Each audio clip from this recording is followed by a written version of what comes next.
Bonjour à tous. Est-ce qu'on peut se lever tous ensemble? On est encore dans la joie de venir célébrer, de venir louer notre Dieu. Est-ce qu'on peut juste lui souhaiter la bienvenue et l'acclamer ce matin?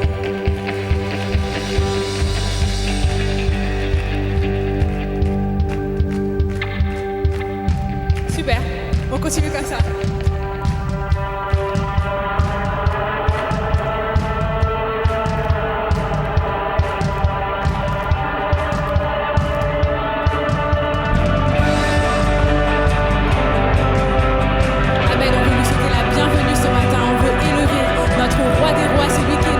Sur qui on peut s'appuyer.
élever son nom et on va chanter. Que ton nom résonne en ce lieu. On veut faire résonner le nom de Jésus. On veut faire trembler les murs avec nos louanges ce matin. Est-ce qu'on peut taper des mains ensemble?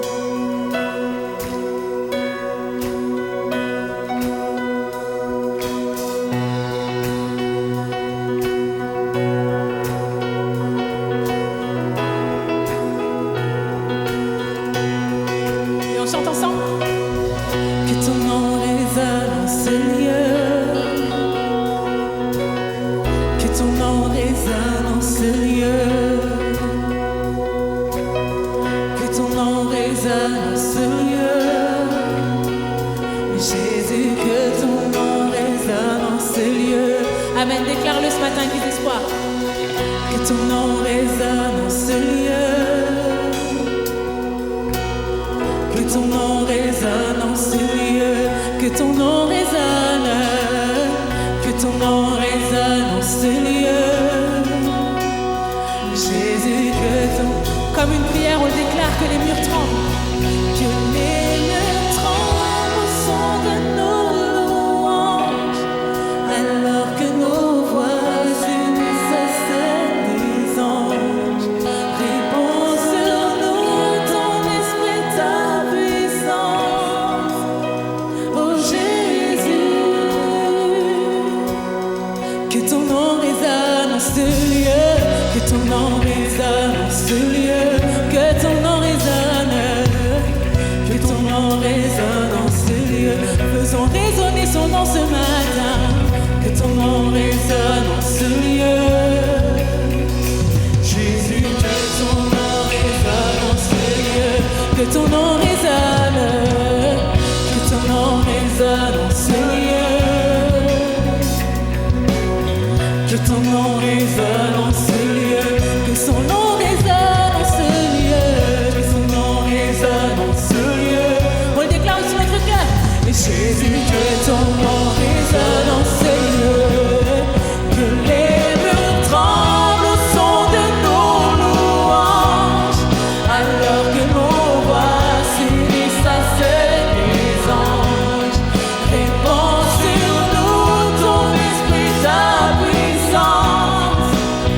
Oh Jésus, que les murs tremblent au son de nos louanges.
Déclare ce matin, déclare-le que les murs tremblent. Que les murs tremblent au son de nos louanges, alors que nos voix sur les sarcelles des anges.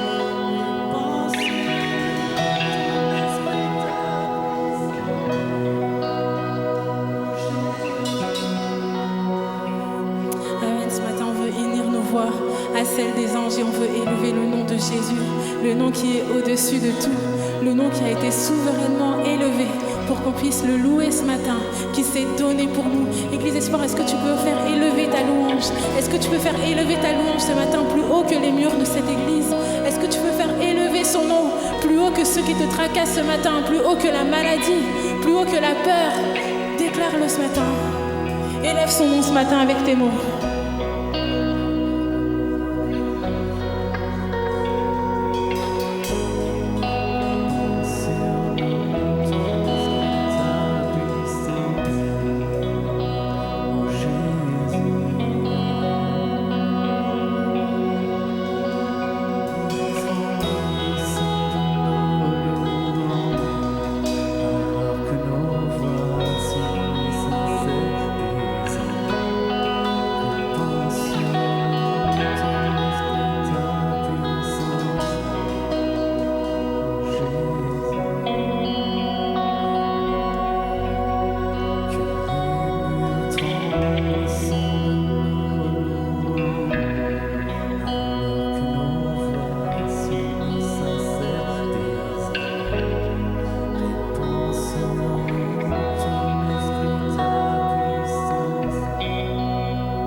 Seigneur pour sa grâce, la grâce qui nous fait d'être présents ce matin.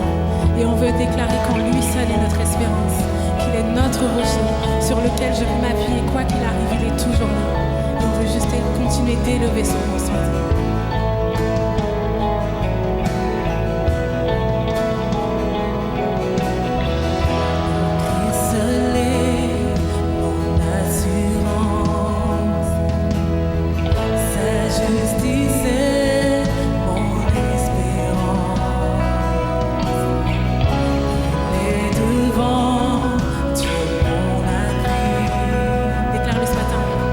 Je n'en veux pas d'autre.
enfants ce matin.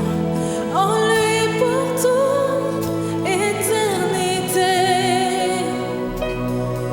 revêtu de sainte justice et semblable devant son trône. Amen, c'est notre espérance ce matin, que Jésus reviendra, qu'il reviendra nous chercher.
espoirs. Bonjour. Waouh, moi ce matin, je suis reconnaissante. Vraiment reconnaissante parce que j'étais là devant et je me retournais et je vous voyais avec vos yeux levés au ciel, vos mains tendues vers Dieu. Et en tout cas, moi, ça m'a fait chaud au cœur et je crois que Dieu, ce matin, Jésus, c'est réjoui. Moi, je suis vraiment reconnaissante pour ça parce que c'était un moment vraiment privilégié. Est-ce que vous vous rendez compte qu'on a cette grâce d'être là? Voilà, c'est privilégié. Merci. Oui, j'en bug tellement que pour moi c'est particulier. Je pense que ce matin je voulais être nulle part ailleurs qu'ici. Je sais pas vous, mais moi, quand on dit un jour dans tes parvis vaut mieux que 1000 ailleurs, ben là je l'ai senti ce matin. Parce que peu importe ce qui s'est passé à côté, moi j'étais là avec vous et c'était juste merveilleux. Donc merci vraiment à l'équipe de Louange. Donc on va passer aux annonces qui sont nombreuses et c'est que des dates importantes, donc je veux tous vous voir avec vos agendas ouverts s'il vous plaît, parce qu'on a vraiment un grand programme, un beau programme. Le samedi 18 novembre, on vous a concocté vraiment un programme exceptionnel, c'est la première conférence de femmes qui va avoir lieu ici dans nos magnifiques locaux. Donc c'est avec l'association événementielle et regardez le titre, qui a pas envie de ça quoi, les clés pour une vie épanouie. C'est excellent. Donc il y a 2 intervenantes, Michèle Huret, j'ai eu l'opportunité de lire son autobiographie il y a quelques semaines. Elle a un témoignage de vie et une relation à Dieu qui, je vous assure, est juste époustouflante. Elle a pour nous, je pense, vraiment un message poignant. Elle a vraiment des choses à nous dire, c'est sûr, un enseignement.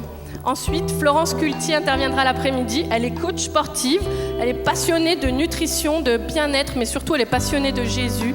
Et elle veut vraiment nous apporter des clés pour comment bien vivre âme, corps et esprit réunis. Donc c'est excellent, non? Franchement, on va ressortir, on va être au top. Donc venez, il y a donc une inscription à faire sur le site d'événementiel et aussi sur le groupe. On vous a fait passer le lien pour s'inscrire. Il faut le faire avec du coup un coût parce que derrière ça il y a une organisation. Si vous avez des difficultés, venez nous voir, nous, Laurence, Macla, moi-même ou Adeline, on trouvera toujours des solutions. Mais ne vous empêchez pas de venir, venez nous voir, vraiment. Voilà, je laisse la place au pasteur Mercioni, pardon. Merci.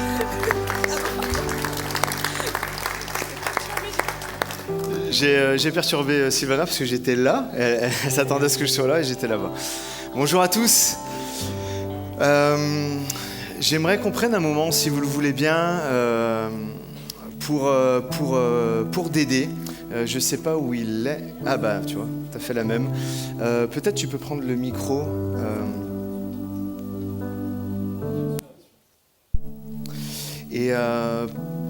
Dédé va vous expliquer un peu, et puis vas-y, viens Dédé, et puis on va prendre un moment pour la prière aussi. Merci. Bonjour à chacun. L'Église, c'est une famille. Vous êtes d'accord avec moi? C'est une famille. Et dans une famille, on partage tout, on se donne des nouvelles. Et moi, je vais vous donner de mes nouvelles. Donc, suite à une péripétie de suivi d'examen, mon médecin m'a orienté vers un spécialiste qui m'a fait faire donc IRM et biopsie. Et le résultat est tombé, cancer. Mais ce qui est arrivé derrière, c'est qu'elle m'a dit « Monsieur, ça a été pris à temps, donc la guérison est possible. 2 possibilités, intervention chirurgicale ou radiothérapie. » Les amis, je ne sais pas pourquoi, mais quand je suis sorti, j'ai dit « Merci Seigneur ». Pourquoi? Parce que jamais ce serait passé comme ça. Par rapport à mes examens, rien ne laissait supposer que j'ai quoi que ce soit. Et j'étais orienté vers cette personne qui a dit « Je vais quand même faire quelque chose, on va faire un IRM ». Suite à l'IRM, il y avait 2 petites zones. Il me dit « Bon, par rapport à ce que vous avez, il n'y a rien. Mais quand même, on va faire une biopsie. » Et j'aurais dû ne pas être endormi simplement localement. Et puis je ne sais pas pourquoi, elle m'a dit « Je vous endors. » Ok, c'est plus pratique pour vous et pour moi. Elle fait la biopsie du côté qui était problématique. Et là, elle fait des points de biopsie. Et là, elle arrête. Et pendant l'opération, elle dit « Tiens, je vais quand même faire de l'autre côté. » Elle fait de l'autre côté. Et mes amis, c'est là qu'il y a le problème. Des petits points qui sont insignifiants, mais ça commençait ici. Et en gros, elle m'a dit « Ouais, j'ai fait là. » Et Ouais, il y a quelque chose ici. Mais la guérison est possible. Mes amis, j'ai la paix dans mon cœur. Parce que je sais en qui j'ai cru. Je sais celui qui dirige ma vie et qui prévoit toutes choses. Donc voilà, je vous donnerai une chose. Je vous donnerai des informations, mais soyez avec moi de la même manière. De la même manière. Je serai toujours le même. Encourageant, motivant. Venir vous voir pour vous encourager, je serai le même. Donc voilà les amis, merci pour votre écoute. Je laisse la place au pasteur Mercioni. Attends Dédé, reste là. Dédé, viens, on va prier pour toi. C'était pour ça là aussi, à la base. Donc vous savez, Dédé, on est tous importants, hein, vous le comprenez bien, et Dédé est vraiment quelqu'un d'important aussi à l'Église Espoir. Il s'occupe de beaucoup de choses, il fait partie du conseil pastoral et beaucoup aussi au niveau de l'organisation de l'Église. Et c'est quelqu'un de cher à nos cœurs. Alors Dédé, on va être comme toi, on va être comme d'habitude avec toi, mais on va prier avec toi et pour toi. Vous comprenez que ce qui s'est passé lorsqu'il a expliqué, peut-être vous n'avez pas bien compris, mais normalement, ce qui a été regardé n'aurait pas dû être regardé. Et le médecin a été guidé, et moi je pense vraiment par le Seigneur, pour aller là où elle ne pensait pas aller, pour trouver. Et là, on voit un clin d'œil de Dieu aussi, et qui connaît toutes choses. Et merci Seigneur, parce qu'elle a été déjà très rassurante, mais le Seigneur l'est encore plus. Amen. Alors on va le prier ensemble, vous voulez bien ? Amen. Seigneur, merci pour Dédé, merci pour Chantal, merci pour ce couple ici dans cette église et la bénédiction qu'ils sont pour nous. Et nous prions maintenant pour Dédé qui passe par ces moments, Seigneur mon Dieu, pas évidents. Nous pouvons tous redouter à un moment donné dans nos vies d'entendre des nouvelles comme ça. Mais Seigneur, nous voulons rester comme Dédé. On va prier avec lui et on va voir la même foi que lui, Seigneur mon Dieu, pour croire, Seigneur mon Dieu, que déjà tu as tout dirigé, tu as tout planifié et que les paroles de ce médecin, la guérison est possible. Ça a été pris à temps. Nous le déclarons, Seigneur mon Dieu, et que la guérison soit complètement totale, Seigneur mon Dieu. À la croix du Calvaire, ton sang a été versé, oui, pour guérir nos cœurs brisés, pour guérir nos âmes, Seigneur mon Dieu, mais aussi pour guérir, Seigneur, nos maladies. Alors nous prions, Seigneur mon Dieu, que la maladie soit éradiquée dans le corps de Dédé. C'est dans ton nom, Jésus, que nous avons prié. Amen. Amen. Amen.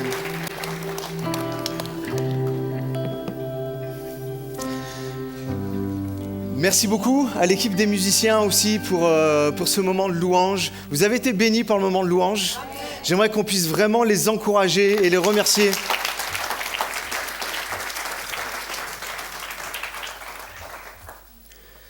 Et les remercier parce qu'ils font vraiment un super travail. J'étais béni pendant la louange. C'était juste extraordinaire. Et j'aimerais aussi vraiment souhaiter la bienvenue à tous ceux qui nous rejoignent ce matin. Je vois des visages que je n'ai pas l'habitude de voir, d'autres qui sont de passage, de visite, d'autres vous êtes là pour la première fois. Alors j'aimerais que toute l'Église, on puisse vous accueillir comme il se doit. Soyez vraiment les bienvenus à l'Église Espoir. On est honorés que vous puissiez être là.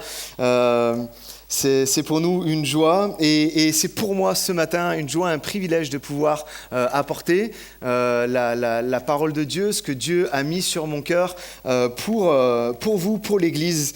Ce message que je vais faire ce matin s'inscrit vraiment dans la continuité de ce que j'ai partagé dimanche passé. C'est pour ça que c'est important, peut-être vous allez entendre des choses, vous n'allez pas tout comprendre, je vais essayer d'être vraiment explicite, mais dès que vous le pouvez, j'aimerais que vous puissiez regarder à nouveau ou regarder si vous n'étiez pas là la semaine dernière, de quoi il était question. Il était question de leadership. Il était question de prendre ses responsabilités, il était question de reprendre en fait le contrôle et que nous avons tout en nous parce que Dieu nous a créés à son image pour que nous puissions le faire. D'ailleurs, je profite 2 secondes pour remercier toute l'équipe vidéo. Toute l'équipe aussi de l'audio avec Mario qui remixe après le son, toute la vidéo avec Geoffroy, Stéphane, Pierre, Timothée, enfin il y a peut-être j'en loupe. J'aimerais vraiment qu'on les remercie pour leur service s'il vous plaît.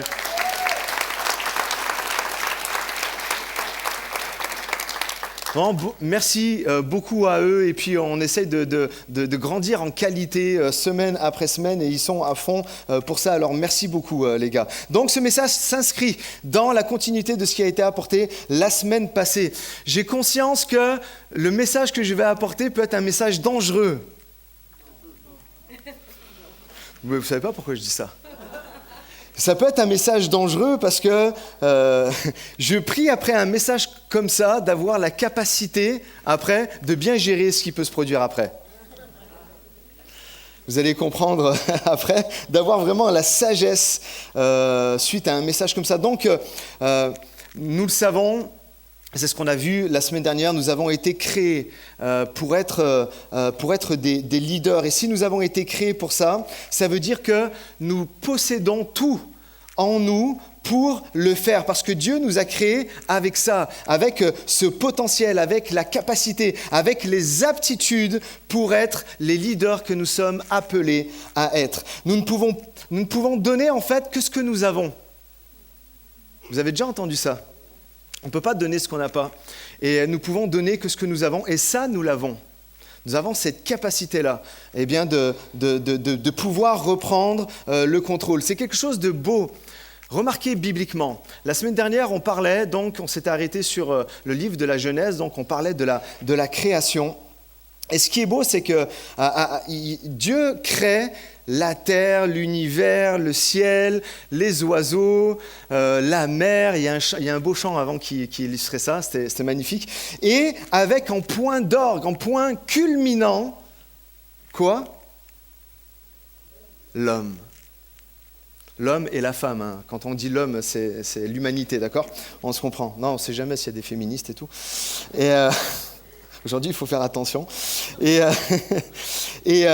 fait, c'est tellement beau. Et en fait, quand Dieu crée ça, il le crée, en fait, il nous crée hommes et femmes avec le désir initial de partager, en fait, la domination. Il partage avec nous la domination. Maintenant, vous allez régner, vous allez dominer, vous allez dompter la terre et tout ce qui s'y trouve. Et voilà pourquoi, concrètement, nous avons été créés à la base. Donc, nous avons été créés par lui et à partir de lui, à sa ressemblance, à son image, avec le même potentiel de créativité, mais aussi de domination. On voit par exemple que quand Dieu dit à Adam de nommer les animaux, à aucun moment Adam dit « Ah non, je ne suis pas capable de le faire ». Tout de suite, il le fait. On voit même que Dieu aurait pu lui mâcher le travail en disant « Je vais te donner une liste de noms et puis t'appelles comme tu veux là, à travers... » Non, c'est l'homme lui-même, c'est Adam lui-même, avec son imagination, avec son esprit créatif, qui va donner un nom, en fait, à tous les animaux. En fait, comprenons, Dieu, donc, a partagé cette domination-là sur la terre avec l'homme. Et il y a quelque chose de très important à comprendre sur Dieu, c'est que Dieu ne domine pas, mais il est la domination. De la même manière que Dieu n'a pas l'amour, comme s'il avait chopé de l'amour et puis il l'a pris, c'est Dieu est amour. D'accord ? C'est exactement pareil avec la sainteté. C'est pas j'ai pris un peu de sainteté, j'ai de la sainteté. Non, c'est il est la sainteté. Pareil pour l'autorité. Il n'a pas l'autorité comme s'il l'avait pris à quelqu'un d'autre. Non, il est en fait l'autorité. Et pour nous, ce qui nous intéresse ce matin, c'est il n'est pas un leader comme ça. Non, il représente la capacité de diriger et de contrôler en fait l'environnement. Et cette dernière caractéristique s'applique de la même manière au genre humain. On est capable, nous aussi, d'avoir du leadership parce que c'est déjà en nous. Un petit rappel, si tu veux bien mettre la diapo. Le leadership, c'est un terme donc emprunté à l'anglais. Il n'y a pas d'équivalent en français qui définit la capacité d'un individu à mener ou conduire d'autres individus ou organisations dans le but d'atteindre certains objectifs. On dira alors qu'un leader est quelqu'un qui est capable de guider, d'influencer et d'inspirer. Peut-être ce qui manquerait, et puis le message de la semaine passée le rappelle très bien, c'est qu'au-delà de mener ou de conduire les autres, c'est quelqu'un qui est capable de se mener et de se conduire soi-même pour conduire ensuite d'autres. Donc le leadership n'est pas quelque chose qu'il faut posséder, mais qui fait partie intégrante de qui on est. Pourquoi ? Parce qu'on a été créé à l'image, à la ressemblance de Dieu. Donc le leadership n'est pas une technique, un style, une acquisition ou parce que j'ai vu telle et telle chose, mais c'est ce qu'on a vu la semaine dernière, la manifestation d'un état d'esprit. C'est une attitude de cœur. Qu'est-ce qu'il y a à l'intérieur de moi ? On pourrait le définir comme ça, le leadership, c'est tout simplement prendre ses responsabilités, et c'est comprendre ce que Dieu a placé en nous et de pouvoir l'utiliser. Donc, ce matin, qu'on se le dise et qu'on se le redise, tu as été créé avec tout le potentiel en toi pour prendre ou reprendre le contrôle dans ton environnement, dans tout ce qui est humainement possible de réaliser, en sachant que l'impossible, ça appartient au Seigneur et qu'il veut le faire pour chacun d'entre nous. J'ai cru qu'il y en a plein qui allaient dire Amen, c'est génial ce que tu dis. Et il est temps pour toi de reprendre le contrôle. Amen. Regardez ce qui se passe quand quelqu'un perd le contrôle. Juste une courte vidéo.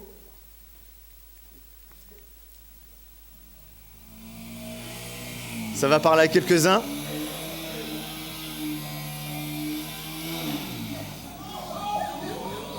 Il fait pas exprès, hein. Regardez. Et boum. Ça, c'est l'image des moments où on est comme ça. On a quelque chose, on a envie de faire quelque chose, et puis on accélère et on contrôle rien du tout. J'aimerais te dire que ce matin, tu as en toi le potentiel pour ne pas tomber et diriger les choses et influencer les choses qui sont autour de toi. Nous avons tous cette capacité, même si malheureusement, tout le monde ne le manifeste pas. On a tous en nous cette capacité, mais force est de constater que tout le monde ne le manifeste pas. Et la question est, et c'était la question qui se posait la semaine dernière, c'est quoi ? T'es un mouton ou t'es un lion ? Est-ce qu'il y a le lion de Juda, de la tribu de Juda, qui rugit en toi ? Au début du message, la semaine dernière, je vous parlais, vous savez, de Jésus quand il choisit les disciples.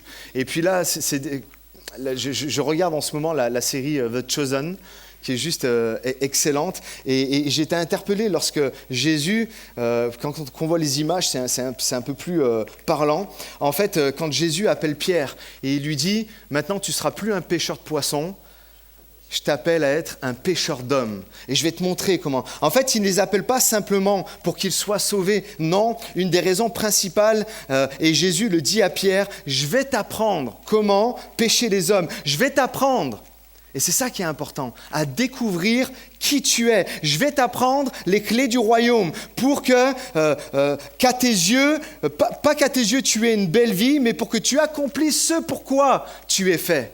Et en fait, on voit tout au long des évangiles, et on va y revenir tout à l'heure, Jésus montre aux disciples qui ils sont, au lieu de croire ce que d'autres leur disaient qu'ils étaient. Et Jésus, qu'on le comprenne bien, et c'est sur ça qu'on va s'arrêter ce matin, est le leader par excellence. On est tous d'accord avec ça ? Si on reprenait le terme du leadership comme on a vu tout à l'heure, c'est Jésus, ça représente Jésus. Et en fait, le but de Jésus, c'était d'apprendre aux disciples. Et il l'a fait pendant 3 années durant. En fait, d'apprendre aux disciples, de les former. Et à son école, pendant 3 ans, en fait, il y a eu du succès. On est d'accord avec ça ? Il y a eu des échecs, mais il y a eu du succès. Ils ont réalisé des choses extraordinaires qu'ils ne se pensaient pas capables de faire. Les disciples, en fait, sont ces gens qui, par la suite, après que Jésus soit remonté au ciel, ont bouleversé le monde. Jusqu'à nous aujourd'hui. Regardez, captez bien. Jésus a fait ce qu'il a fait et l'œuvre de la croix, tout ça. Mais ce n'est pas Jésus qui a été évangélisé. C'est qui ? Ils ont compris ce pourquoi, en fait, ils étaient faits. Et on va s'arrêter sur ça, justement, un cours de leadership, parce qu'à la limite, c'est ça le meilleur. Hein.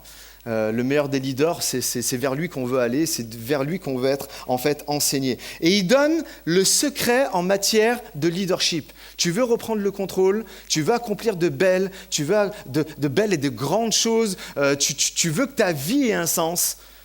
Eh bien, regardez ce qu'il dit. On va lire ça dans Matthieu 20 et au chapitre 20.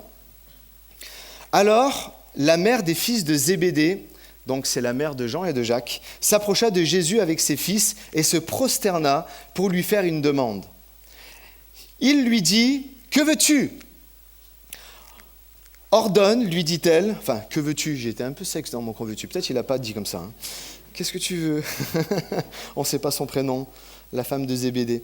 Ordonne, lui dit-elle, que dans ton royaume, mes 2 fils, que voici, soient assis l'un à ta droite et l'autre à ta gauche. Regardez ici, elle demande un truc de fou. Hein. Non ? Ils sont là. Jésus répondit, « Vous ne savez pas ce que vous demandez. Pouvez-vous boire la coupe que je vais boire ou être baptisé du baptême dont je vais être baptisé ? Nous le pouvons, dirent-ils. » Il leur répondit, « Vous boirez en effet ma coupe. Mais quant à être assis à ma droite et à ma gauche, cela ne dépend pas de moi et ne sera donné qu'à ceux pour qui mon Père l'a préparé. » Après avoir entendu cela, les 10 autres, je pense qu'on aurait tous été pareils, hein, les 10 autres disciples furent indignés contre les 2 frères. Jésus les appela et leur dit, « Vous savez que les chefs des nations dominent sur elles et que les grands les tiennent sous leur pouvoir. Ça ne sera pas le cas au milieu de vous. » Regardez ici maintenant. On va lire la suite après. Et c'est la suite qui est vraiment le cœur de l'enseignement. Mais regardez avec moi, juste réalisons en fait ce que Jésus fait. Il y a une maman qui vient avec ses 2 fils. Donc ça veut dire que les 2 fils, je pense qu'ils devaient être gênés, mais en même temps ils se disaient, s'il y a moyen, on va y aller avec maman. Et ouais, parce qu'ils étaient là, s'ils n'auraient pas été d'accord, ils n'auraient pas été avec leur mère. C'est vrai ou pas ? Et ils sont là avec leur mère. Ouais, Jésus, j'aimerais qu'il y en ait un à ta droite et l'autre à ta gauche, ça serait génial et tout ça. Et en fait, nous tous ici, on aurait été comme les disciples. Mais qu'est-ce qu'il raconte ? Il est fou. Elle est folle, cette femme. Et puis ces 2 là, ils arrivent, ils se prennent pour qui ? Est-ce qu'ils croient qu'ils sont plus grands que nous et tout ça ? Et pourtant, ce qui est fort dans ce passage-là, c'est que Jésus ne leur reproche pas ça. Ça vous interpelle ou pas ? Jésus aurait pu être pareil en fait que les disciples, il aurait pu le faire. Mais pour qui vous vous prenez ? Qu'est-ce que vous croyez ? Et tout ça. Et pourtant, il ne leur reproche pas leur désir de vouloir compter, leur désir de vouloir être grand. Aujourd'hui, on dirait leur désir de peser dans le game. Les anciens, je vous apprends peser dans le game. Vous savez ce que ça veut dire, hein ? Et parce qu'en fait, pourquoi il ne leur reproche pas ça ? Parce qu'en fait, Jésus sait de la nature de laquelle on est fait et qu'on aspire aux choses, en fait, qui peuvent être grands, parce qu'il sait de quoi on est fait. Ils sont faits à l'image de Dieu. Et en fait, même au contraire, il leur dit, vous voulez être grands ? Là, Jean et Jacques, et puis il y avait tous les autres qui écoutaient, donc par définition, c'est tous les autres qui écoutaient. Vous voulez être grands ? Vous voulez peser dans le game ? Vous voulez compter, vous voulez que votre vie compte, vous voulez avoir de l'influence, alors écoutez bien la suite. Et on la met.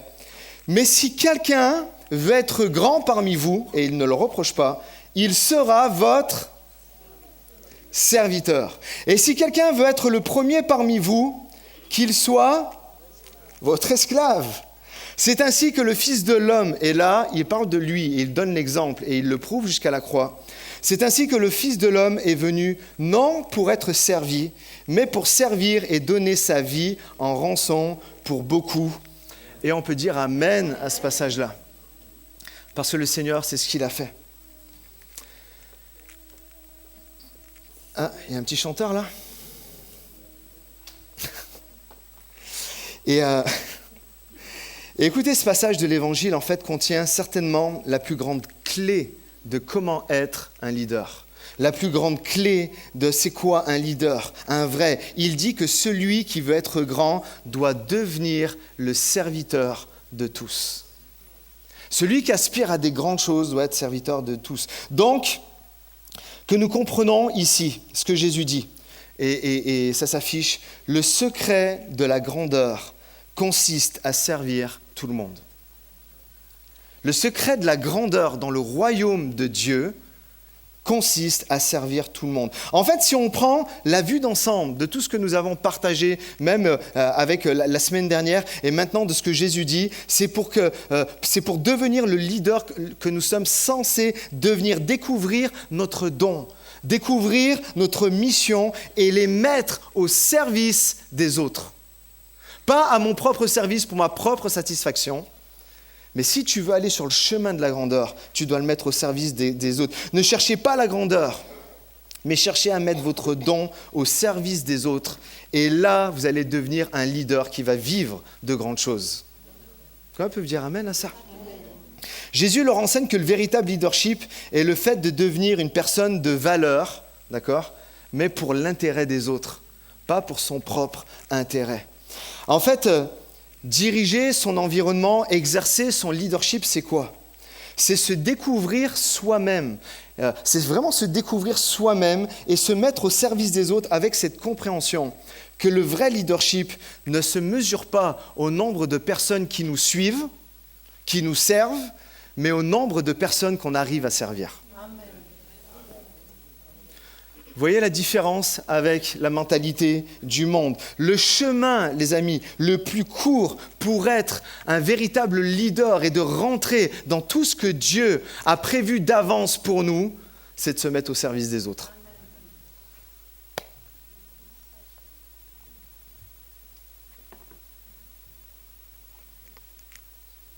Pardon, Vernold ? Arnold a dit on peut rentrer, on a tout compris. Attends, j'ai pas fini. Je n'ai pas travaillé pour rien là. Et Jésus donc donne l'exemple. C'est quoi le secret? Je vais vous le dire.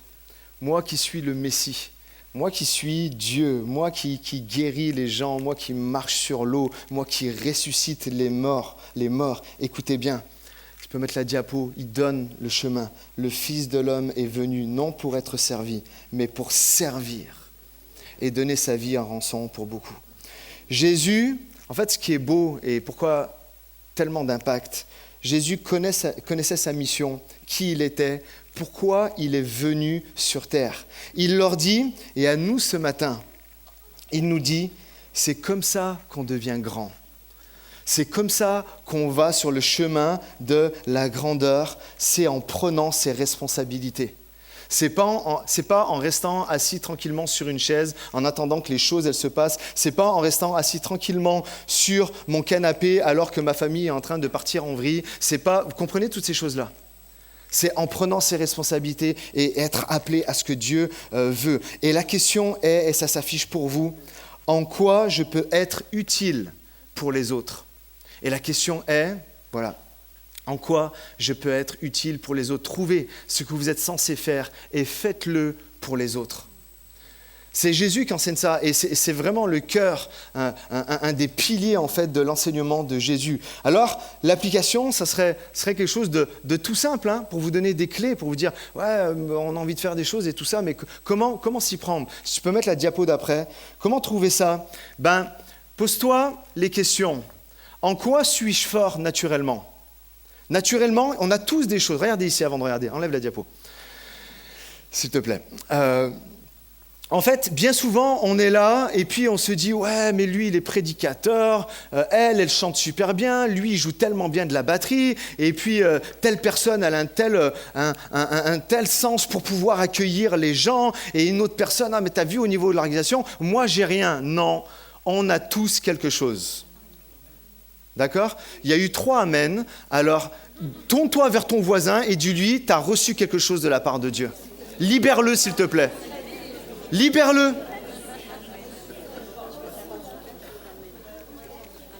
Ok, on peut remettre la diapo. On peut remettre la diapo, Dédé. Donc, pose-toi les questions.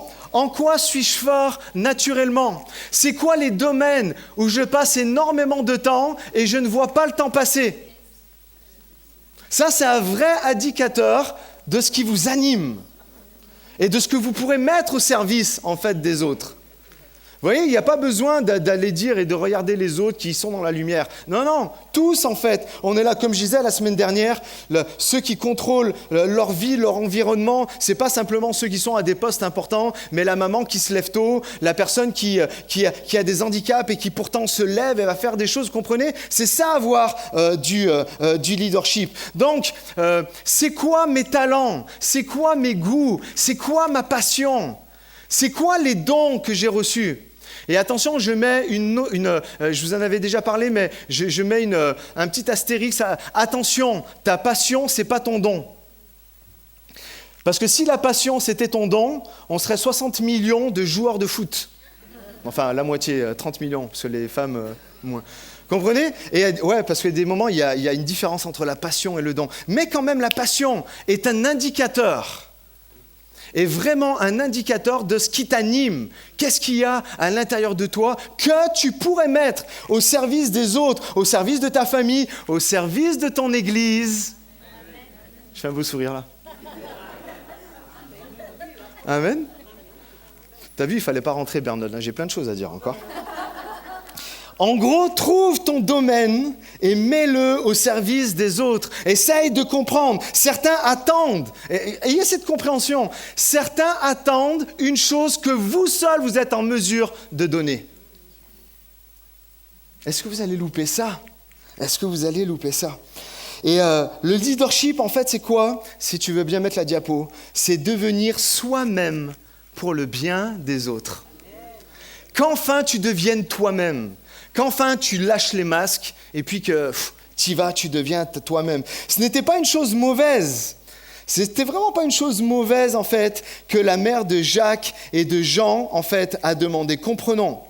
Le point est le suivant, et la diapo s'affiche aussi. Le désir de grandeur n'est pas une mauvaise chose. Pourquoi je dis ça ? Parce que les anciens qui sont de l'Église, comme moi par exemple, ou même dans d'autres milieux, ça puisse se passer en fait dans votre cercle familial ou dans votre travail par exemple, dès qu'il y a quelqu'un qui manifeste, c'est pour ça que je disais ce message il est dangereux et qu'il me faut beaucoup de sagesse après un message comme ça, pour recevoir les personnes qui viennent. Parce que, en fait, pourquoi c'est dangereux ? Parce que on prêche un message comme ça, et le désir de grandeur n'est pas quelque chose de mauvais, mais dans l'inconscient des gens, et même chez les chrétiens, c'est que dès qu'il y a quelqu'un qui exprime un rêve de grandeur, moi ça a pu m'arriver. Une fois je dis des choses et puis les gens, ils ont descendu en flèche, en fait ce que je disais et ce qui m'animait. Et pourquoi ? Parce que pour les gens, le désir de grandeur, c'est quelque chose de mauvais. C'est « Ah, t'es orgueilleux, tu dis ça ». C'est vrai ou pas ?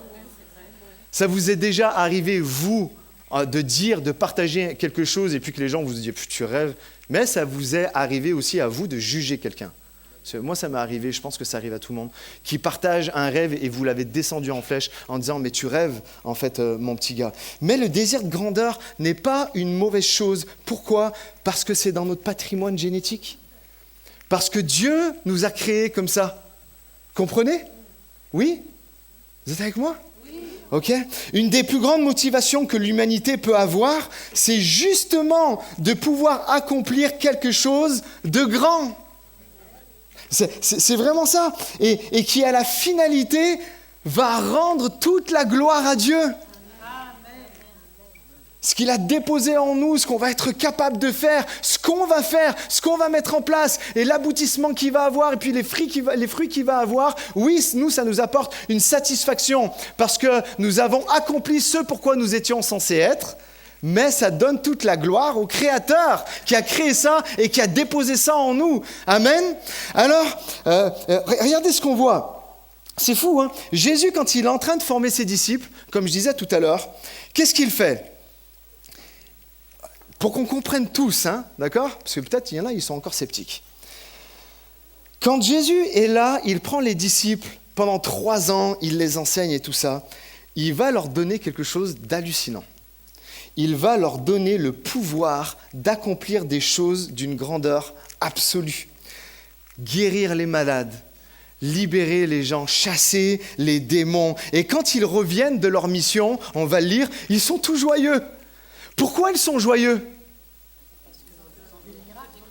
Parce qu'ils ont vu des grandes choses, parce qu'ils ont vu des miracles. Et il nous est dit aussi que Jésus, à ce moment-là, par le Saint-Esprit, tressaillit de joie. Pourquoi ?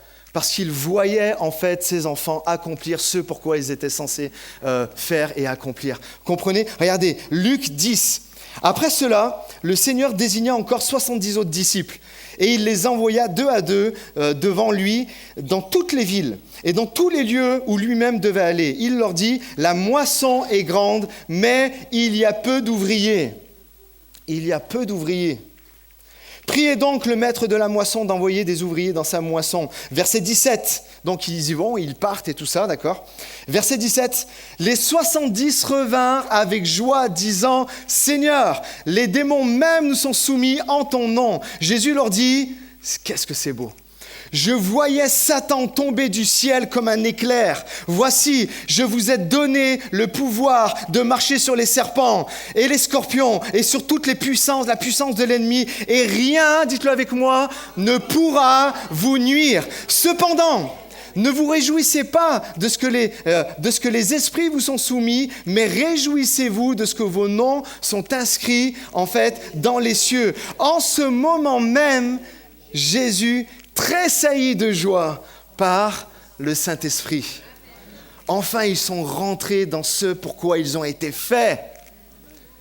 Et je prie ce matin pour que chaque personne puisse rentrer dans ce pourquoi il a été fait, ce pourquoi il a été appelé. Arrêtez de se poser 1001 questions en disant « mais comment je vais faire ici et ça ?» Non, rentre dans ce que Dieu a pour toi. Pourquoi Jésus donne tant de pouvoir à des pauvres comme Jacques et Jean étaient juste, et comme Pierre et Simon, par exemple, ces 4 disciples-là étaient juste des pêcheurs. Ils allaient dans le lac de Galilée, ils pêchaient. Comment, en fait, de pauvres pêcheurs, un collecteur d'impôts comme Matthieu, pourquoi il leur donne ça ? Parce que Jésus voulait, en fait, qu'ils touchent du doigt ce pourquoi ils ont été créés. Regardez, vous êtes appelés à plus. Et les disciples revinrent avec joie et Jésus était dans la joie également. Voilà pourquoi nous sommes faits, les amis. Voilà pourquoi nous sommes faits. Voilà à quoi nous sommes appelés. Ils ont contrôlé leur environnement. Ils ont contrôlé leur environnement. Combien c'est beau de pouvoir voir ça et de se dire mais j'ai envie de le vivre, ça. J'ai envie de le vivre, j'ai envie de vivre et de voir les choses merveilleuses comme les disciples ont pu le voir. Je poursuis. Je me suis perdu un peu dans mes notes. Et qu'est-ce que Jésus fait donc ? Jésus fait quelque chose de super important. Et encore une fois, ma prière, c'est qu'à chacun d'entre vous ce matin, pour ceux qui ne l'ont pas encore découvert, que Jésus le fasse encore. Jésus, en fait, les a aidés à se révéler.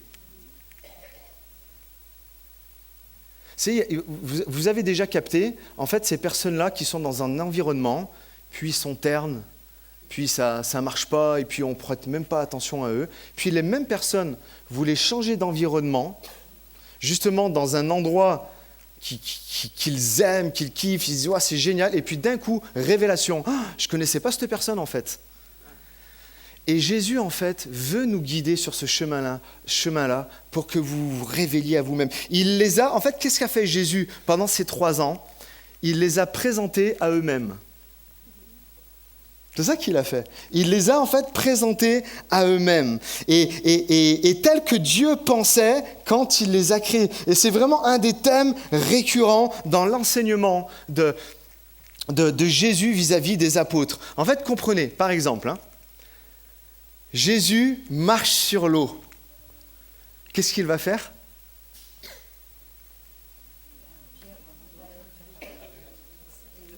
Pierre, tu veux venir ? Vas-y, moi si je peux le faire, tu peux le faire. Il le révèle. Et Pierre, qu'est-ce qu'il fait ? Il y va. On le juge très vite parce qu'il trébuche et tout ça, mais ça a été le seul à vouloir sortir de la barque. Et il y va et il commence à marcher sur l'eau. Incroyable. Jésus calme la tempête, maîtrise son environnement. C'est ce qu'il fait. Quand il parle au vent, aux éclairs, à la pluie, tout ce qui se déchaînait, vas-y, calme-toi. Et il nous donne la même autorité ce matin dans les événements de notre vie. Jésus guérit les malades. Et qu'est-ce qu'il fait ? Nous l'avons lu tout à l'heure dans Luc 10. Il envoie les 12, il en envoie 70 autres en plus. Et dit, vous aussi maintenant, je vous donne ce pouvoir-là. Vous allez pouvoir guérir les malades, chasser les démons. Dites amen à n'importe quel moment. Jésus délivre les gens. Et qu'est-ce qu'il fait ? Il dit, toi aussi, par ta prière en mon nom, tu vas pouvoir délivrer les gens. Regarde, j'accueille toutes les personnes. Je ne les juge pas, je les encourage. Devinez quoi ? Vous aussi, vous pouvez aller vers les gens et ne pas les juger et au contraire les encourager et à rentrer dans ce que Dieu a prévu pour eux, encore une fois. Vous pouvez dire Amen à n'importe quel moment. Regardez, j'accueille toutes les personnes. Que ça soit une Samaritaine, que ce soit une femme cananéenne, que ça soit tout ça. Non, sans distinction. J'accueille toutes les personnes et même s'ils sont des grands pécheurs, je les aime, je les encourage. Et devinez quoi ? On peut faire la même chose aussi. Jésus nous invite à ça, il nous révèle à nous-mêmes, c'est en nous, on est capable de le faire. Jésus pardonne à ses ennemis. Devinez quoi ?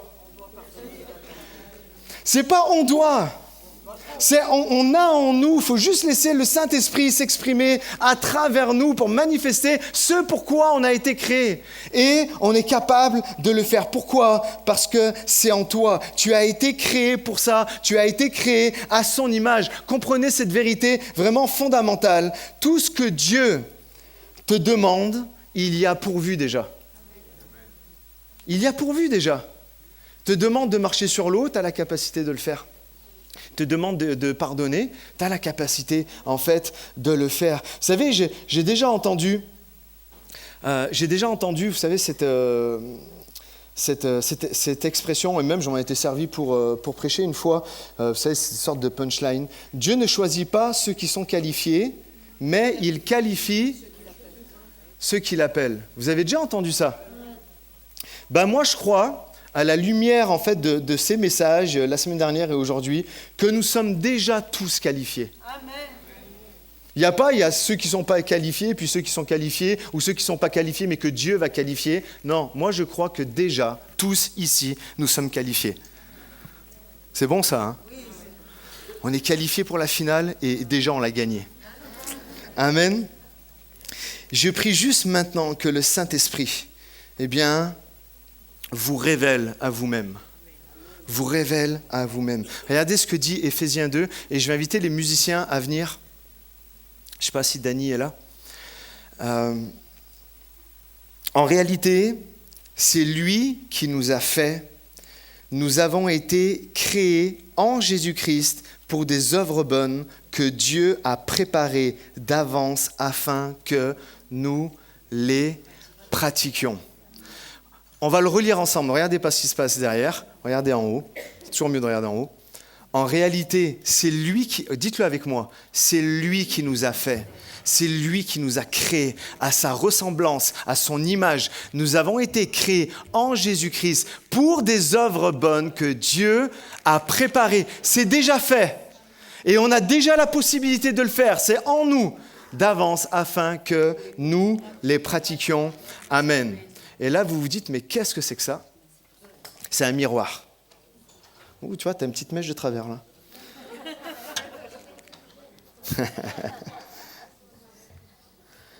La question est, je me suis beaucoup posé de questions avec ce miroir ce matin. Vous pouvez demander à Willy et à d'autres. Et hier, je pensais au message et je pensais à tout ça.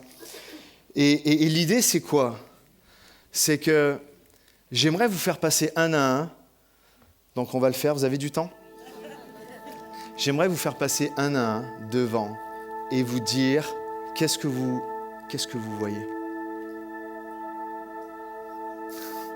Non mais Nina, si vous êtes en face, parce que là elle me dit on voit rien. En fait c'est juste un miroir, hein. Il y a rien d'écrit dessus ou de collé. En fait j'aimerais juste vous faire passer tous devant et vous dire qu'est-ce que vous voyez ? Et tellement de gens vont passer. Et puis, vous savez, c'est toujours pareil, hein, c'est l'histoire de la page blanche avec un point noir dessus. Et on dit aux gens, qu'est-ce que vous voyez ? Et vous dire, on voit un point noir. Ah ouais, et 99% du blanc, c'est quoi ? Et en fait, là, c'est la même chose. Si je vous ferais passer tous un à un, et là, ils vont me dire, moi, je me trouve gros. Moi, j'ai des trop grandes oreilles.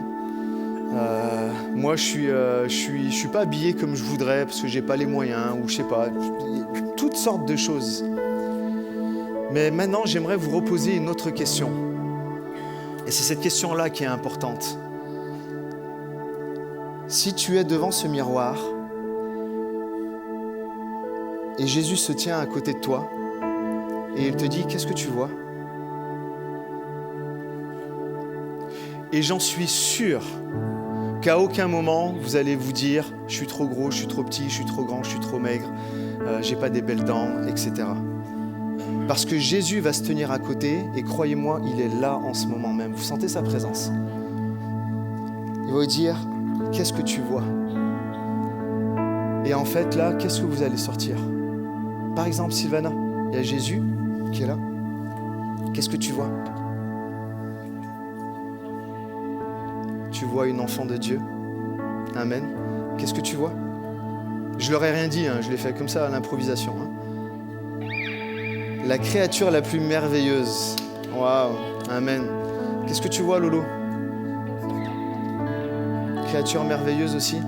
Fabrice, qu'est-ce que tu vois? Jésus est là. Un enfant de Dieu. Amen. Je pourrais passer comme ça ce miroir à tout plein de gens. Mais vraiment, ce qu'il faut comprendre, les amis, c'est que Jésus est là. Et qu'au-delà des défauts apparents physiques qu'on pourrait avoir, ou même des traits de caractère qu'on pourrait avoir, il y en a, ils sont là, ils pourraient se regarder dans le miroir et se dire « je suis un pauvre type, je me mets toujours en colère ». Ou une fille ou une femme qui est là, dit « moi j'ai un sale caractère, j'en fais baver à tout le monde ». Mais j'aimerais vous dire que ça, c'est pas ça que vous êtes appelés à être, qui a déjà en vous cette capacité, avec ce caractère divin à l'intérieur de vous. Le Saint-Esprit, comme je disais la semaine dernière, a été envoyé pour révéler tout ça en vous, que vous avez cette capacité, ce potentiel d'être amour envers les gens, d'apporter, d'être un agent de paix au lieu de toujours critiquer ce qui est en train de se faire et tout ça.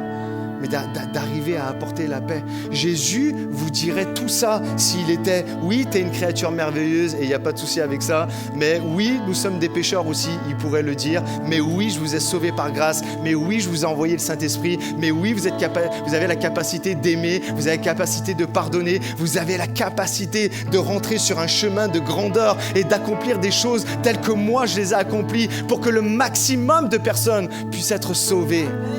C'est ça que Jésus nous dirait. Est-ce que vous comprenez, les amis? Encore une fois, si nous revenons à Jacques et à Jean et à la demande de leur mère, Jésus ne les réprimande pas par rapport à ce désir de grandeur. Mais il met le focus sur c'est quoi la grandeur? C'est quoi la grandeur? C'est servir les autres avec tes possibilités. C'est servir les autres avec tes moyens, avec ta capacité, avec ton temps, avec ton argent, avec la saison de vie que tu es en train de passer, parce qu'il y a des moments, une saison de vie, tu vas être capable de faire ça, et puis à une autre, tu vas pas pouvoir, mais tu vas acquérir une autre capacité. Vous comprenez? C'est quoi? Et en fait, c'est fort, car il ne leur dit pas « N'essayez pas d'être grand, c'est de l'orgueil ». Il ne leur dit pas ça. Il ne leur dit pas que ce désir était mauvais. Au lieu de cela, il leur montre comment être grand. Comment être grand. Et Jean, en fait, quand on réalise ça, Jean est le seul disciple qui restera jusqu'au bout avec Jésus. Il est le seul qui va être là à mettre sa tête sur la poitrine de Jésus. Il est le seul, en fait, qui va être jusqu'au pied de la croix, jusqu'au bout, alors que les autres avaient tous abandonné, fui. Jean est celui qui va rester. Moi, je crois vraiment que le désir de Jean, quand sa mère arrive, c'était pas quelque chose d'orgueilleux. Il avait la bonne attitude. Juste, en fait, ce qu'il ne voulait pas, et j'espère que vous êtes avec moi, s'il vous plaît, les amis, tous ici, il ne voulait pas être dans la moyenne. Il ne voulait pas être dans la moyenne. Vivre une petite vie pépère comme ça. Encore une fois, c'est ce que je disais la semaine dernière. Vous croyez que des moments, Jésus nous appelle à quitter notre confort et on ne veut pas quitter notre confort. Mais notre confort, quand on ne suit pas Jésus, devient de l'inconfort à un moment donné. Devient de l'inconfort. Alors que quand on suit Jésus, on se met dans l'inconfort, mais on vit des choses juste extraordinaires et qui nous dit « Waouh, j'ai bien fait de suivre Jésus ». Et dans la tête de Jean, c'était clair. Je ne veux pas être dans la moyenne. Je veux être et je veux aller là où Jésus m'appelle à être. Et j'espère que c'est votre désir ici. Moi, je crois vraiment que si tous ensemble, on a changé de bâtiment, on est dans un lieu merveilleux. On construit des choses, on met des choses en place avec Pasteur Jérémy, avec le conseil pastoral, les leaders et tout ça. C'est parce qu'on ne veut pas être dans la moyenne. Et déjà, je crois qu'on n'y est pas, mais parce que c'est juste extraordinaire d'avoir une église comme on est aujourd'hui, du bâtiment, des membres et de tout ce qui est fait dans une ville de 15 000 habitants. Comprenez qu'on n'est pas dans la moyenne déjà. Mais j'ai pas envie d'être dans la moyenne plus. J'ai envie d'être en haut. J'ai soif de grandeur, les amis. J'ai soif de grandeur et j'espère que vous êtes avec moi pour comprendre ça. Tu veux être grand, Jean, pas de problème. C'est à ça que tu es appelé. C'est pourquoi tu es né. C'est ce que tu as en toi. Tu veux être grand, eh bien, sers les autres. Tu veux être grand, eh bien, c'est vraiment la continuité, en fait, d'aimer ton prochain. Ça va passer par servir les autres. Sers ta famille, ou continue de le faire. Sers du mieux que tu peux ton employeur, là où tu es placé en ce moment. Sers le Seigneur dans ton église. Et encore, je fais un beau sourire. Sers le Seigneur dans ton église. Vous savez, je peux terminer par ça, si tu veux bien mettre la diapo. L'espoir porte un nom, c'est Jésus. L'espoir a un lieu, mais j'aimerais redire, l'espoir porte un nom, et ce nom c'est Gaël, c'est Tétel, c'est Timothée, c'est François, c'est Alain. L'espoir porte un nom, et c'est toi. Pourquoi ? Parce que tu es un chrétien. Ouais, il y a juste eu un amen. Pourquoi ? Parce que nous sommes des chrétiens. Qu'est-ce que ça veut dire chrétien ? Ça veut dire comme Christ. Nous avons été créés à son image. L'espoir qu'il donne au monde. L'espoir, l'espérance, l'amour, la paix, la joie, l'encouragement, le non-jugement des personnes qui étaient autour. Il l'a apporté de la même manière, nous pouvons l'apporter. L'espoir porte un nom. Et ce nom, c'est toi. Tu es l'espoir. Tu es un porteur d'espoir à l'intérieur de toi parce que Dieu t'a créé comme ça. Tu es un chrétien, tu es comme Christ. Imaginez avec moi maintenant. Allez, on peut se permettre d'un peu se lâcher ? J'aimerais qu'on se mette à rêver tous ensemble. Je ne vais pas faire comme le pasteur Martin Luther King. I have a dream. Mais si, en fait. J'aimerais qu'on puisse tous rêver ensemble. Tous rêver.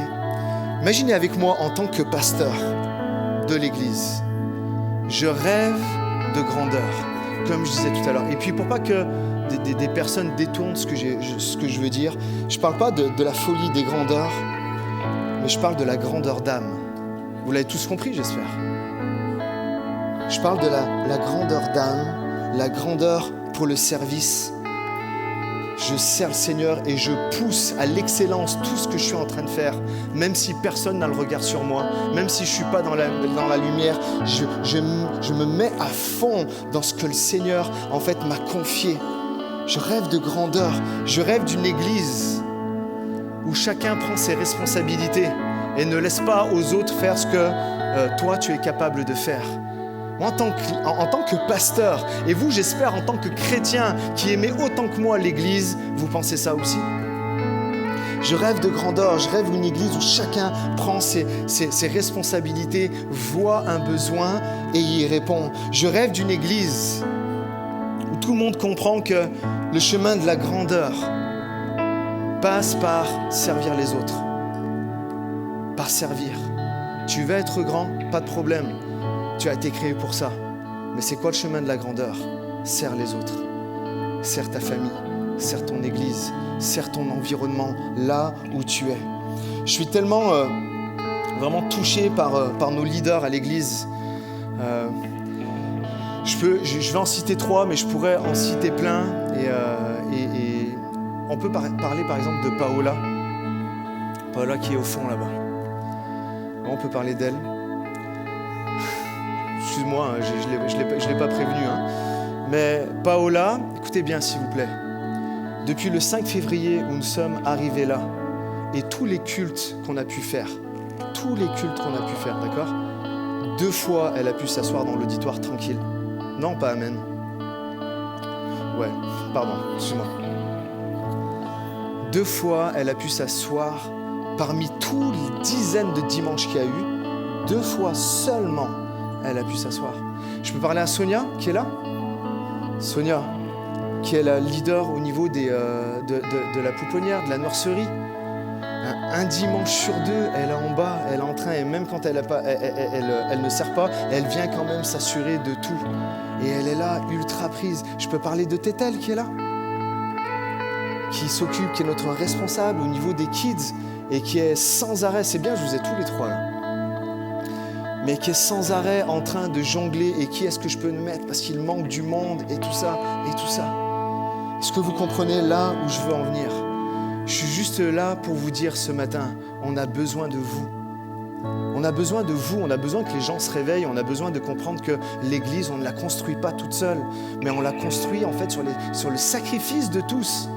On ne peut pas envoyer 3, 4 personnes, 5, 10 personnes, 10 leaders, je ne sais pas combien on est, allez au front. Et puis nous, on est derrière, de loin, on vous suit. Non. On est tous ensemble, les amis. Et moi, je rêve d'une église, je vous le dis encore une fois en tant que pasteur, où chacun va prendre ses responsabilités, où chacun va dire, je vais servir, je vais y aller, je vais servir le mieux que je peux. D'accord? Parce que comprenez l'idée qu'il y a derrière. Puis c'est vraiment une idée bienveillante. Mais moi, ça me pose beaucoup de problèmes qu'une Paola, ça fait 2 fois qu'elle s'assoit en plusieurs mois pour suivre un culte. Parce que l'idée qu'il y a derrière, c'est que moi, je ne le savais pas, on a prêté, en fait, c'est même pas elle qui me l'a dit, c'est d'autres personnes qui m'ont dit, Paola, ça fait juste la 2e fois qu'elle s'assoit la semaine dernière. Et là, j'ai halluciné parce que moi, ce que je veux et ce qu'on veut au niveau du conseil pastoral, c'est pas de cramer des gens et puis une fois qu'ils sont cramés, on les jette à la poubelle et puis on espère qu'on va en trouver d'autres. Non. C'est que tous, en fait, on puisse travailler et se reposer les uns sur les autres. Et la semaine dernière, tu as beaucoup donné, ok, moi, je vais prendre la relève. Et puis ainsi de suite, et un cercle vertueux, en fait, qui s'installe. On a besoin de vous, où chaque personne exerce son leadership dans ce que Dieu lui a donné de faire, ou dans ce que Dieu, vous savez, vous connaissez tous ce passage, tout ce que ta main trouve à faire, fais-le avec la force que tu as. Tu veux rentrer dans le chemin de la grandeur, tu veux être un leader pour ta famille, pour ton église, ça passe par là, c'est le départ. Tu ne peux pas griller les étapes en fait, pour entrer pleinement ensuite dans ce que Dieu veut pour toi. Je rêve de la grandeur de l'église, capable de prendre soin des gens de toute une ville ou de toute une vallée. Je parle de grandeur d'âme en fait de l'église, capable de financer entièrement des projets à but humanitaire, sans faire des levées de fonds de malades et puis d'aller courir à droite et à gauche. Je rêve d'une église où un Gaël, Patrick, un Franco, Brigitte et puis d'autres qui vont se lever, où on se dit « Ah, nous, on a un projet missionnaire, on aimerait y aller. Ok, nous, on a compris en tant qu'Église Espoir, on va donner. On donne pour des projets comme ça et hop, on envoie. » Et puis les personnes peuvent partir avec l'esprit tranquille. Comme la majeure du temps, ils ne partent pas avec l'esprit tranquille. Comprenez? Une église qui est là et qui comprend qu'il faut qu'elle donne financièrement aussi pour que d'autres ministères aussi puissent se lever et qu'ensemble, en fait, on aille plus loin. Ce matin, les amis, je vous parle de vision. Je vous parle de voir plus loin. Je vous parle de la grandeur de l'église, mais qui reflète la grandeur derrière de qui est Jésus. Tout cela est faisable que si on prend nos responsabilités. Dis à ton voisin, pose-lui la question, tu vas prendre tes responsabilités? Peut-être cette personne les a déjà prises.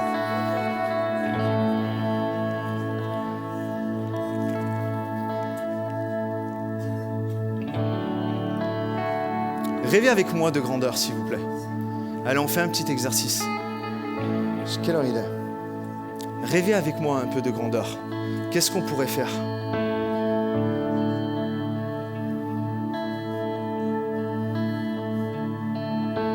Être volontaire? Oui. Allez, rêvez avec moi encore de grandeur.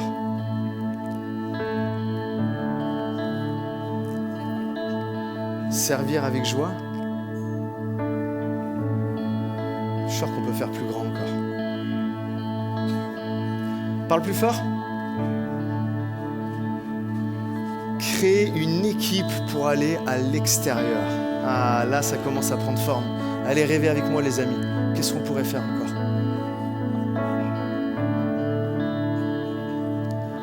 Devenir un leader, ouais, devenir un leadership, c'est un concept aussi. Et oui, c'est vrai. Allez, rêvez avec moi de grandeur encore. Guérir les malades, réparateur des brèches. Allez, rêvez avec moi encore. Un deuxième culte, amen. Rêvez avec moi encore.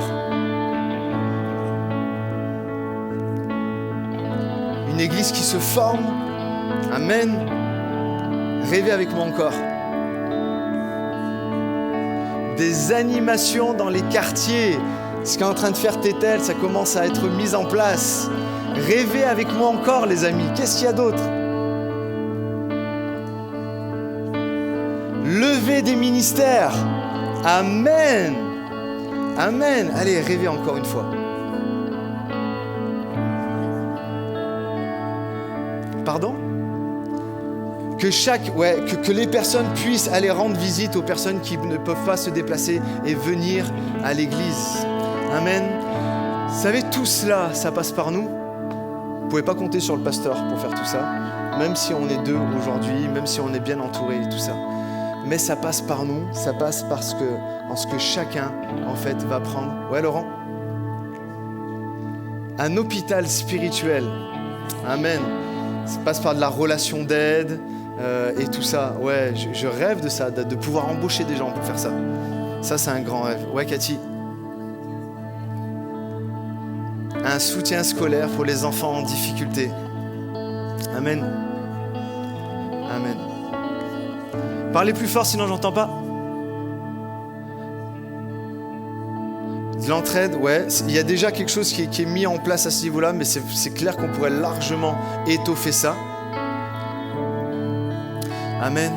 Et donc, tout cela sont des bonnes choses que nous portons tous en nous et qu'on serait capable de faire ou pas tout seul, mais combien comprennent que tous ensemble on est capable de faire ça? Si chacun ici prend ses responsabilités et rêve, pas seulement que le pasteur rêve, mais que tous ensemble on rêve de grandeur pour le royaume de Dieu, alors Dieu va le faire. Combien peuvent dire amen à ça? Dieu va le faire parce que c'est en nous et qu'il est OK avec ça. Mais que chacun prenne ses responsabilités. Amen. Et j'aimerais qu'on se lève ensemble pour terminer ces moments, si vous le voulez bien. Levons-nous ensemble.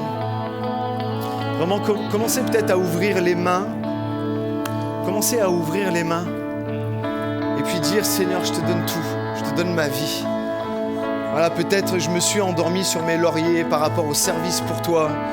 Puis juste ouvrez vos mains et laissez le Saint-Esprit agir dans votre vie.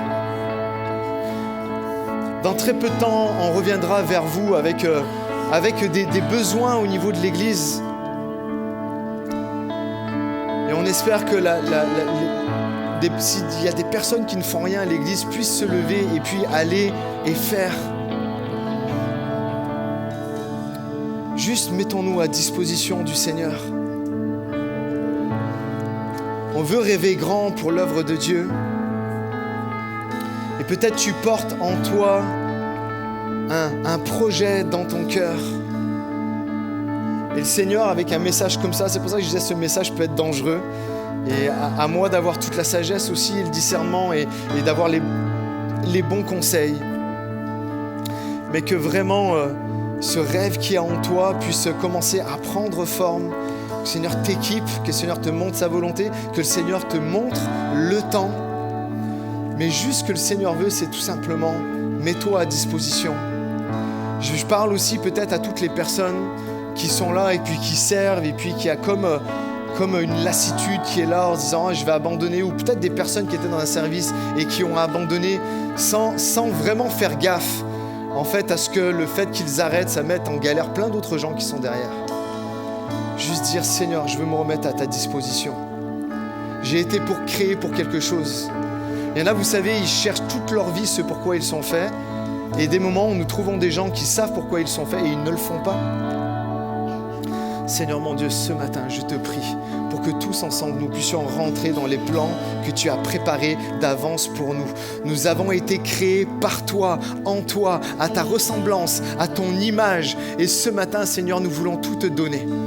Seigneur, ce que tu nous as donné, nous ne voulons pas le garder pour nous, mais nous comprenons ce matin que nous devons le redonner pour te donner la gloire à toi et que ton nom soit élevé dans nos vies, dans cette église, dans cette ville, dans cette vallée du Gier, Seigneur. Nous prions, Seigneur mon Dieu, et je prie pour que chaque personne qui est là et qui se dévalorise et qui dit « mais moi je suis nul, je suis un bon à rien, mes parents ont dit telle chose et mon patron a dit telle chose et telle personne m'a traité plus bas que terre. » Seigneur mon Dieu, qu'ils se regardent dans un miroir et qu'ils comprennent que Seigneur, tu les as créés à ton image avec une capacité d'amour, avec une capacité de pardon, avec une capacité d'être en paix, avec une capacité de bienveillance, avec une capacité de maîtrise de soi et de maîtrise de l'environnement qui est là. Oh Jésus, viens travailler notre caractère.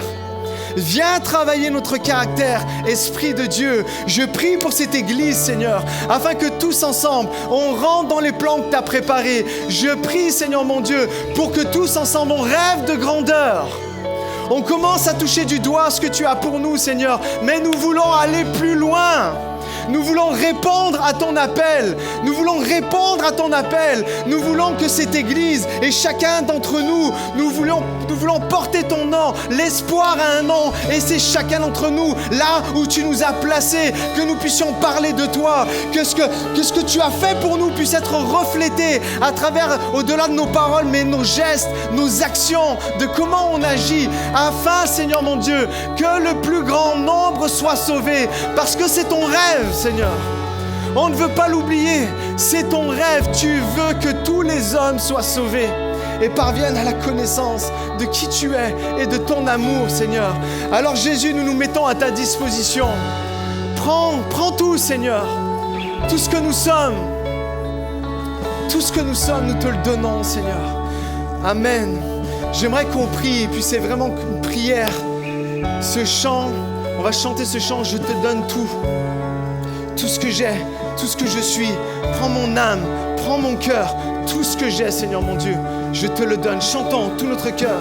Je te donne mon cœur, il ne m'appartient plus. Ce que j'ai de meilleur, tout est pour toi. Un parfum de valeur, un parfum de valeur, sur toi est répandu, sur toi est répandu. Notre offrande ce matin, c'est l'offrande de mon cœur. Tout est pour toi, tout est pour toi, Jésus. Je te donne mon cœur, je te donne mon cœur.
Merci Seigneur.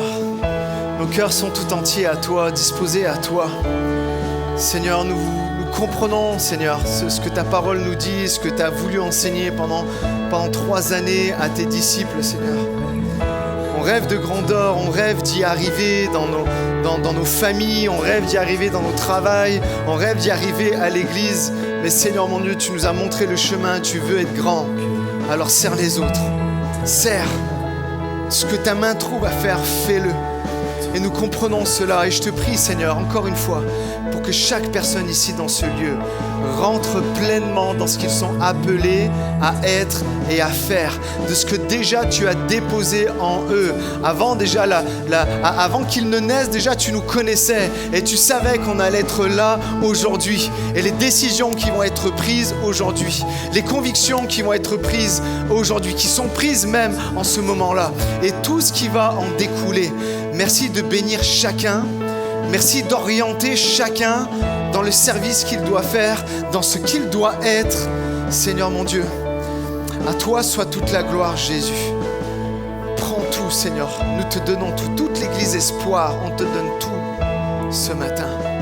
Agis à travers nous comme tu le veux. À toi soit toute la gloire, Seigneur mon Dieu. Amen. Est-ce qu'on peut donner la gloire à Jésus, s'il vous plaît? Amen. Amen. Soyez vraiment bénis, encouragés les amis. Ne partez pas de ce lieu sans avoir dit...